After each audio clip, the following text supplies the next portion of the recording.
تا حالا فکر کردی اگه مردم یک کشور اشتباه کنن چه جوری میخوان جبران کنن؟ یه نمونهش قصه مردم مالزیه.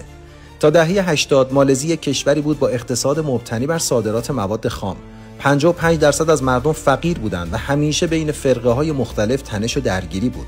تا اینکه سال 1981 یک پزشک به نام مهاتیر محمد تصمیم گرفت به عرصه سیاست وارد بشه و نخست وزیر شد.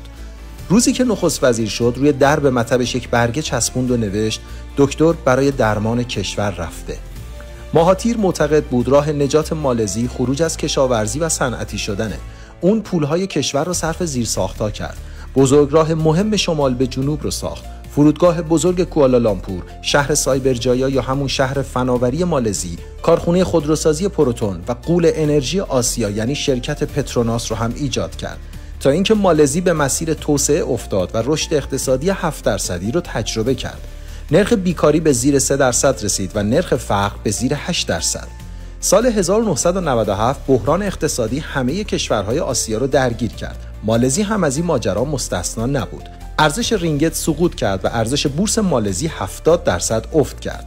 IMF تصمیم گرفت به مالزی کمک مالی کنه، اما مهاتیر این کمک رو قبول نکرد و قول داد مالزی اولین کشوری باشه که در جنوب شرق آسیا از بحران خارج میشه و این کارو کرد. سال 2000 مالزی دوباره به رشد اقتصادی 8% رسید، اما مردم در سال 2003 انگار که از مهاتیر خسته شده بودند اون رو کنار گذاشتن و یک اسلامگرای تندرو به نام عبدالله بداوی رو انتخاب کردند. در دوره بداوی فساد گسترش پیدا کرد. اختلاس بزرگ وان MDB با رقم 4.5 میلیارد دلار یکی از بزرگترین رسوایی‌های مالزی رقم خورد و بدهی‌های دولت به شدت افزایش پیدا کرد. پروژه ها نیمه کاره رها شدند و این مسیر نزول مالزی در دوره نجیب رزاق هم ادامه پیدا کرد. تا سال 2018 مردم صبر کردند، اما در سال 2018 فهمیدند که باید به سراغ مهاتیر برن. دوباره به سراغش رفتن، اما مهاتیر 93 ساله خسته و رنجیده از رفتار مردم دیگه تمایلی به برگشت به عرصه سیاست نداشت.